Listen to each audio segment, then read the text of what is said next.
Hey, and welcome to Matt and Jess TV. I am Matt Roast here with Jessica Bun Bun. This is our reaction and review for Netflix's new show, Bodkin. This stars Will Forte. It's Mhm. set in Ireland. It's a good murder mystery for everybody out there who wants to dive into all of that. This is a full season review. We'll say that from the start. This is all of Bodkin this season. There are major spoilers within. So if you guys haven't watched all of it and you don't want to be spoiled, come back after you've watched it. We're talking about everything that's happened here. Yeah, absolutely everything that's happened in this show. And this show is a good murder mystery if you're looking for something that's just fun and a little bit wacky, but also, got some serious tones to it as well as some really good characters, great twists. It really takes you on a ride. Like, we binge watched it in a Yeah. couple of days, but I would say that if you're going to watch Bodkin, savor it. Yeah. Like, so much happens in this show Mhm. that watching them back to back to back to back, I was just like, oh my goodness, like this feels like a show that needed to air once a week so that you could actually have time to go through some of the twists that they're taking you on, because by the time you get to the end, you are nowhere where you started the show at. No, and yeah, I think Netflix doesn't do it any favors with that release structure because I think this show is a very pleasant surprise. I didn't come into it with a lot of expectations. I didn't know really that much about anybody on it other than Will Forte as a big SNL fan. And so I didn't know what to expect. I think it's a very fascinating character driven story. I think it's very quaint in a way. It feels like one of those it feels like you're listening to a band before they blow up and you just feel like you're a part of like a small and very passionate group and there's something very cool that comes with that community. Like, I really enjoyed this show. I'm not saying it's the most memorable show of all time where a year from now I'm going to be talking about Bodkin with all of my friends, but I really enjoyed this little journey, and we'll get more into it. Before we do though, be sure to hit that subscribe button. We love doing murder mysteries here Oh at yeah. the channel so much, and there's a ton of great ones still coming this year. I mean, including Only Murders in the Building if you love podcast themed murder mysteries. Also, Eric is going to be coming up on Netflix as well. So if you've got Netflix and you're Yeah. watching Bodkin, that's going to be coming up at the end of May as well. Okay, so let's just start here by setting the table a little bit about what this story is fundamentally about, because Mhm. that's pretty complicated in itself. Yeah. We have here Gilbert, who is Will Forte's character, who, has had some success in the podcast world before. It's Hmm. been a little while. He has headed off to Bodkin and he's joined by this ragtag crew that includes Emmy as well as Dove, who is pretty hard nosed. She doesn't take him that seriously for his job. She definitely doesn't think he's a journalist, but they're there to investigate these disappearances that happened a really long time ago and try to get to the meat of what the truth is. And oh boy, I did not expect anything when it comes to what the truth actually was on this show. No, they're there to, figure out and tell the story of what happened to three people who disappeared on the night of this sort of Halloween feeling festival that was going on there at that time. So, as they sort of get into it, yeah, the discoveries that they make Yeah. and the road that this took us on, I can't even believe that we're going to be here talking about baby eels, because that took us Yeah. in that direction. It was a very interesting journey in that way. And what I will say for me is that the person who was sort of behind it all, and we're going to get into some more major spoilers Yeah. here, he was so compelling. His name is Seamus. He Yeah. is the best part of this show. They made it kind of, this reveal came fairly early on in the series. Like, it was like maybe episode 3 or 4 that we were already in on Seamus, and we had, Gilbert going on sort of little adventures with him and getting to know him better. The more that I got to know Seamus, the more I was like, I'm rooting for Seamus. He's just Yeah. such a complicated character. He's an eel smuggler. He's been a smuggler for, a few years. He's in Bodkin. He's hiding out in there, but he's still smuggling, but he's under another name now. He's hiding out from other smugglers. He's just such an interesting guy that has, like, he's kind of like this the criminal with the heart of gold. Yeah, he's a very complicated character, and He is. I appreciate how they didn't necessarily go in this traditional sort of whodunit structure where for the entirety of the show we're sitting back and being like, oh, what happened to this character? What happened to Fiona? What happened to Maliki? And where they're trying to raise questions in that way. It's kind of like they spoon feed you little reveals throughout the entirety of the show, and you know that okay, Seamus is at the center of a lot of it because of the decisions that he made, this trade that he got himself in, the problems that he ended up causing for himself, and basically how he ended up having a lot of these other people end up being collateral damage to some of his own actions. And they didn't all die at the same time. Not all of them were even dead in the Yeah. first place, but seeing how it all unfolded was really interesting, especially, I think there's a lot of relatability when it comes to Seamus and other characters on the show, where there's so much of being kind of defined by your past, where Seamus has been haunted in a lot of ways by what happened in the decades before. It's a part of what has caused him to hide out, and he feels sort of stopped and stunted, and he can't really move forward. He's made the decisions that he's made, and that's similar in some ways to what's going on to one of our investigators here in Dove, who can't get past everything with her mother, and she's got like her own trauma that she's sort of holding on to. And there's not many murder mystery shows where they're basically connecting the bad guy and the good guy in that sort of way, and I found that really interesting. I also found it really interesting that we had these three people that were missing that were all connected to Seamus, and Seamus didn't really have anything to do with any of it. I know. Like, it was some of the people were still alive. There was a young boy who was found, and Teddy, he's still alive, and he had just had his name changed. And it was kind of interesting when the podcast team was looking into everything. It was like, oh, this boy named Edward, and it turns out it's actually Teddy, the knife maker in town, that he came back a couple days later, and everybody kind of knew about it but didn't really say anything about it. That it was really interesting that he was still alive. It came out that Maliki is actually Seamus's brother, and Fiona was his, girlfriend, the person that he was going to be engaged to, the two people that he loved the most. It was just so it was so crazy how all this sort of came about, because there's a part of the quaintness of this show is that Bodkin is this very sort of rural community, and because of that it's very insular. They're not talking a lot to people in the outside world. And if this was Dublin, or if this was any other city in Europe, what happens with Teddy probably does not go the way that it does. But because this is Bodkin, he ends up coming back. I think everybody's just like, and they just go about their lives. And there is this sort of legend that's built out of some of these disappearances, but it's sort of just baked into kind of the legend and the lore of this place, and it never really evolves that much past it. And so I think there's things that people are willing to overlook, and I think because Seamus is so low-key himself, it kind of makes it even harder to kind of dig deeper into any of this until these three people show up, and there's this real surprise of like, you people want to talk about Bodkin? Like,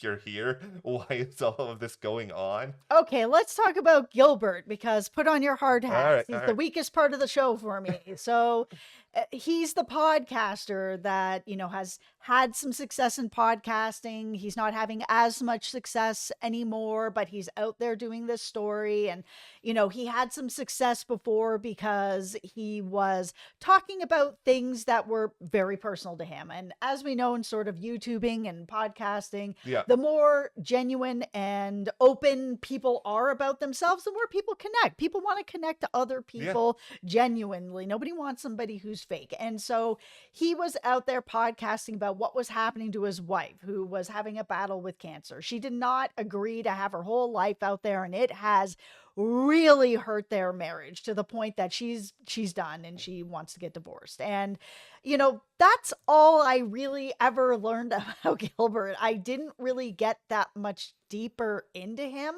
where we got really deep into Seamus's background. We got really Yeah. deep into Dove's background. We even got deeper into Emmy's background. She was the researcher first time out in the field more than Gilbert. So by the time we got nearer to the end of this, where, Gilbert had gone into this still being like, no, we're going to do a podcast. We have to play by the rules. We have to do everything right. Everybody got to sign, a release. Everybody has to know what's going on. But then he's with Dove and he's with Emmy, who are like stealing files and doing whatever, that by the end of it, as he realizes his own sort of desperation in this to have a successful podcast, and he befriends Seamus and Seamus befriends him, and Seamus really opens up to him about everything, about his brother, about how he was worried that Fiona and Malachi had actually run off together, and just the not knowing what happened to them, it just eats him up inside.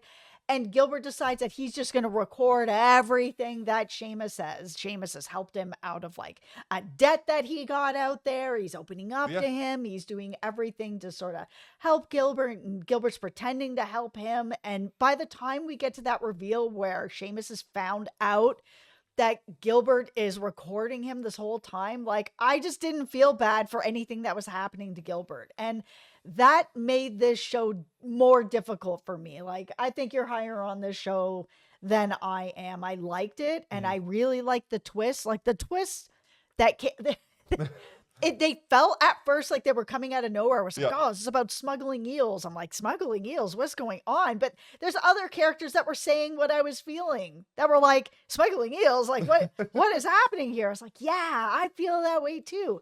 But by the time we got to the end with Gilbert and Seamus being mad about it, I was just like, yeah, Seamus should be mad about it. Gilbert did you dirty. And I don't know why he decided to take such a hard turn on that.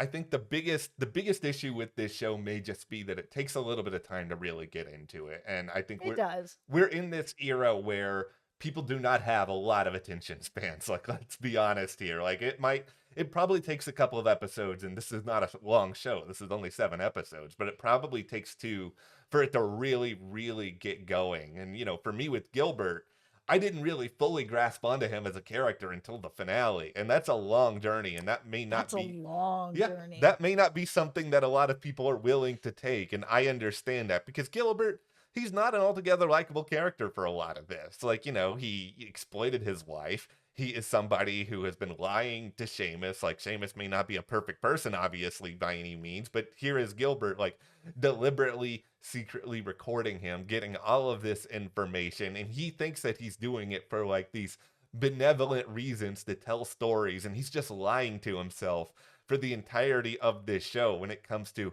what it is he's doing, why he's doing it. He hasn't been able to really own up and admit to a lot of his own failures, but I think through what he does in the finale, leading up to the finale, where we get to the scene of him throwing the recorder in the water, which is probably one of my favorite scenes in the entire show, it just feels like, okay, he finally gets it now that, these are stories, but these are stories involving people's real lives. He can't just treat them like they're fictional characters and narrate whatever is going on with them, that there's a real impact to some of his actions, but it takes a very long time to get there, and I think because of that, he can be very frustrating at times. And I think what happened with Seamus and Gilbert was really the thing that broke Seamus in this show, where he didn't trust a lot of people for a really long time. Here comes this person who's legitimately interested in him. They help each other in a lot of ways, and then he's lied to by Gilbert. And I think that's just like the last straw, the thing he really can't get over. And that's where everything just goes completely haywire in the final episodes. I think the biggest misstep they had with Gilbert is that they had him for the first few episodes being, really positive, really bright-eyed. He kind of reminded me of Ted Lasso in that way, where he was just like, I'm really positive. I believe I'm, doing things all the right way. So for him to make that kind of betrayal on Seamus, there needed to be a real desperation there, and there wasn't. There had to be a real motivation there for him to all of a sudden start doing things so shady and have such a betrayal on that. And we know that he is capable of that because he did that to his wife. But when he was doing that to his wife on the podcast, he said, I thought there was like nobody's listening. It's just, me and my recorder just talking about my life. And yeah, I put it online, but I just thought maybe I'd have 5 people listening. I didn't expect it to blow up. And it's like, okay, but you still put it out there, Yeah. right? But now you know that people will listen if you do that. So now he's going into it in a different mindset, knowing that if he's pulling out people's deeper secrets and emotional connections, that people will listen to that. That was the theme of the whole thing. Oh, you do podcasts? Do people listen to that? Yeah, they do listen to that, especially if it is people like pouring themselves out in a time where people have a hard time making genuine connections. I am really curious, and I don't mean this in a bad way at all, but I'm just really curious why Will Forte decided to do this show, because it's like almost entirely a cast of people I've never really heard of. He's an actor best known for a US show, going over and being really this fish out of water. And he's playing a much more normal person than almost anything I have ever seen Will Forte do. And he's a naturally funny guy. He's dialing that back a lot on this show at various times. Like, I think he's a compelling enough character. He's a very flawed character. He is, like I said, somebody who I think it took a lot of time for me to really get into, and that's kind of the opposite of how I feel with Dove, who may be, other than Seamus, the most interesting person on this show to me, because she's very, very hard-nosed in a way. She doesn't want to get along with people a lot of the time, but then we see these other little moments here or there. I mean, the karaoke scene, I have so many thoughts about this, because when they did not let her do Zombie by the Cranberries, I knew it. I was so upset. I was just like, I love Zombie. It's one of my favorite songs.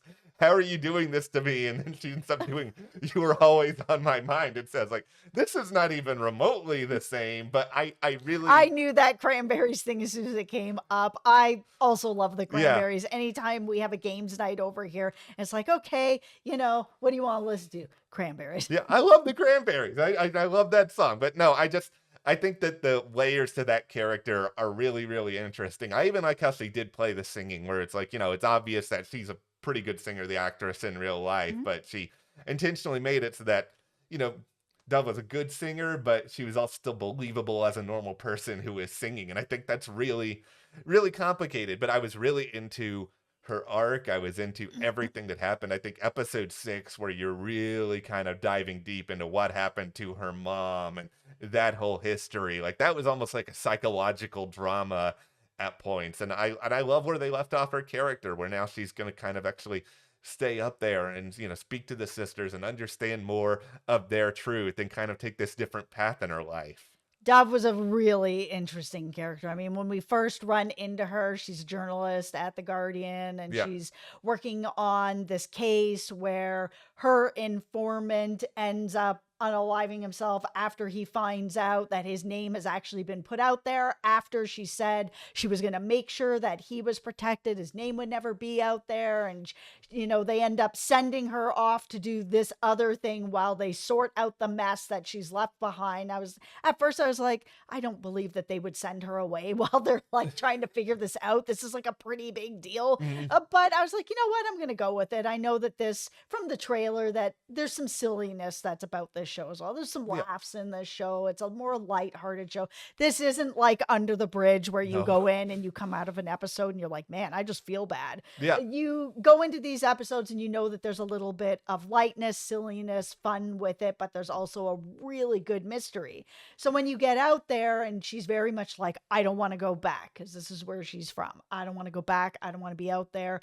She's got her own things that she's wrestling with, that her mom was dealing with addiction, left her at, this convent, at one point, came back but didn't take her. She doesn't understand why. By the time we do get to that ending where she's back at, the Covenant where she was, and she's talking to the sisters and making this story to really learn about the other side of things, like, she doesn't it's a nice exploration into herself as well as the other people involved in that whole story to give herself some healing. She's a really angry character throughout this whole thing. And Yeah. by the time we're at the end and she's crying over like what was it, a lost shoe or something Yeah. like that, she really sort of realized that she doesn't want to feel like that anymore, that she's made some good connections with Gilbert, with Emmy. She doesn't want to feel this way anymore and she's ready to move past it. And how can she do that? She has to face it head on with the skill that she has as a journalist.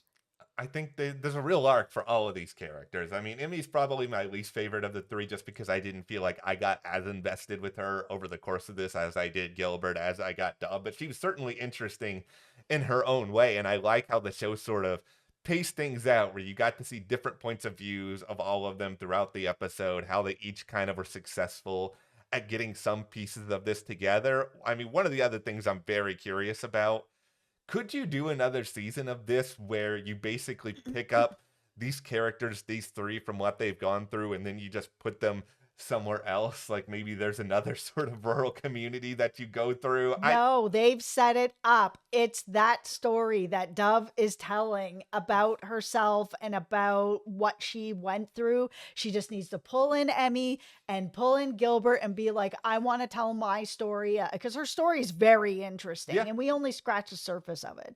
So it would keep them there, it would Mhm. keep them together, and maybe she'll, find out other mysteries of things she didn't know or she can't remember from her past.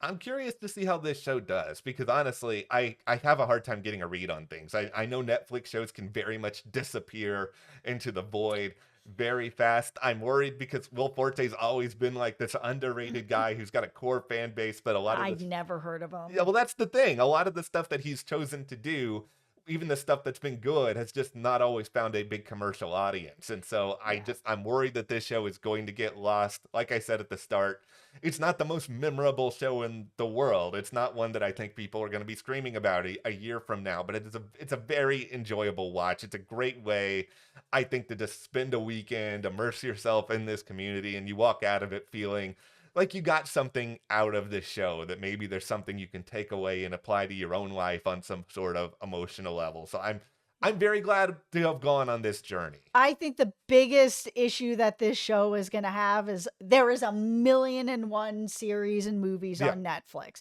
As you're scrolling through, you could scroll through for hours looking for it's true. things. It's true. The title of this show doesn't tell you anything. So if I was just scrolling through looking for whatever, Bodkin doesn't mean anything to me. I don't Yeah. know what that is, and it's not a compelling of enough title for me to stop on it to actually see what it's about. So I worry that that's going to be the same issue, that people are going to be like, I don't know what a bodkin is. I'm just Yeah. going to keep on moving on. Okay, here's my advice, Full Forte. Tell Kristen Wiig, tell Fred Armisen, tell all of your former SNL cast members to go on social media, promote this for you. Maybe you'll get enough of an audience that it makes a splash. But I mean, honestly, I don't know how this show is going to do commercially, but I just know as a fun murder mystery romp, Mhm. it's a great way to spend a weekend. May not be one that has a long shelf life, but who knows? Maybe this will be kind of a sleeper hit that people discover weeks and months after the fact.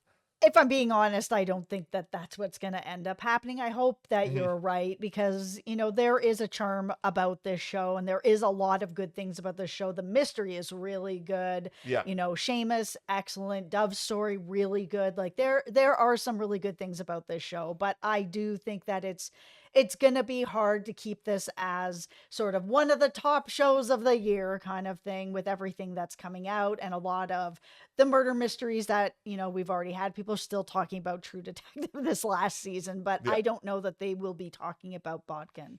Well, that's what we got on Bodkin. We'll see exactly what the future holds here. But of course, we want to know your thoughts in the comments. Hit that subscribe button so you don't miss any other great murder mysteries we have coming up here. Yep. Also, thank you to our patrons for your Thank you. support. We appreciate that. And we'll see you guys here next time.